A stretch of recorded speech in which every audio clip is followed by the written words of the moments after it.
Okay, so the last topic of the module, which is a problem, is pretty similar to the previous topic, but here it says two outputs. The problem says, at the beginning of a study, a certain culture of bacteria has a population of 510. The population grows according to a continuous exponential growth model. After 6 days, there are 918 bacteria. So basically, there is this bacteria that is growing, and is growing very fast.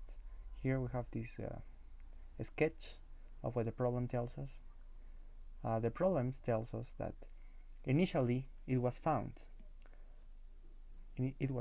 that there were 510 bacteria, but after 6 days they found out that there were no longer 510 but 918.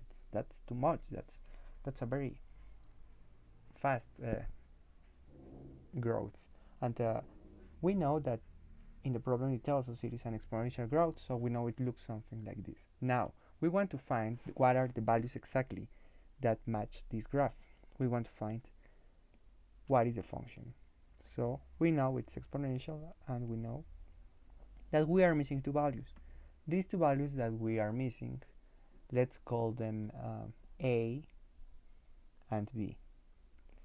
How are we going to find them? Well, to find them, I need to see what constraints my problem gives me.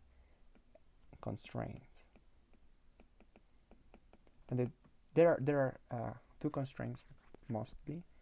The first constraint is when the time is 0, my population is 510. That is the first constraint. What is the second constraint that I have? Well, when the time is 6, after 6 days, my population is now 918. And just like in the previous exercise of the module, we have to evaluate these two constraints into my original function. This is my original function, and I will start with constraint number 1 here. I will replace that into my function. So instead of writing y here, I will write 510. So it is 510 equals a, the number I want to know, times e to the b, another number that I want to know, and t, which is the independent variable. From this, well, instead of writing t, I should have written 0, because I am evaluating here.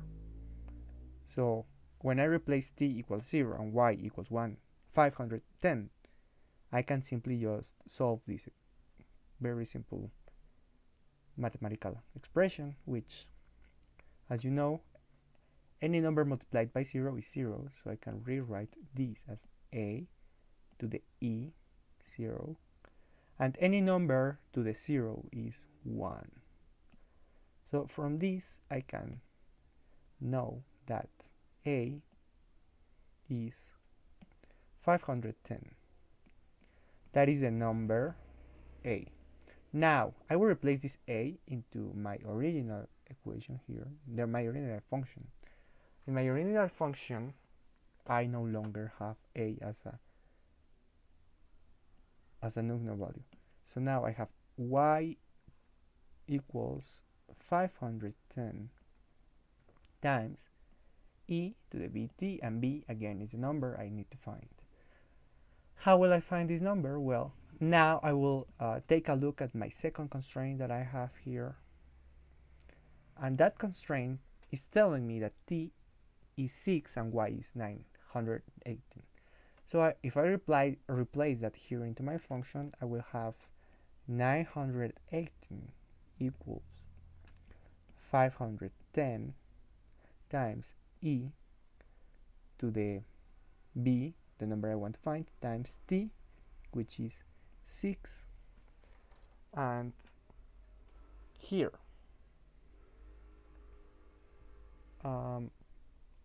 if I solve this equation, I will get the value of b, this is 6, this is not, and this is b. Okay, if I solve this equation, I will get the value of b. So that I can solve this, I need to move anything that is not b to the other side. So here, this number, I don't want it here, I want it on the left side, so I will move it dividing. And then 6 times b. If I want to take that 6b down, I would need to apply natural logarithm on both sides. So that is natural logarithm of 918 over 510 equals natural logarithm of 6b.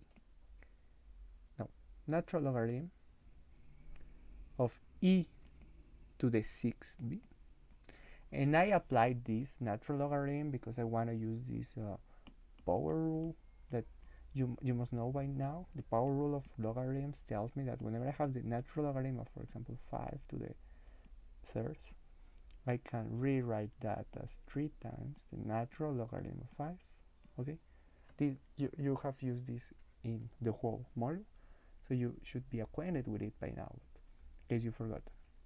I want to apply that here because I see that I have an exponent there and I can apply that. So next step is 6 times b times the natural logarithm of e. And here on the left side, I'll leave it just like that. I did nothing to that side. Okay. Now, the natural logarithm of e here is always 1. So this number is 1. Next step, natural logarithm of 918 over 510 equals 6v. Alright. Now, the only thing that I have to move here to leave my v alone is number 6. So I will take that to the left side, dividing. So this is natural logarithm of 918 over 510 all over 6. That is the value of b.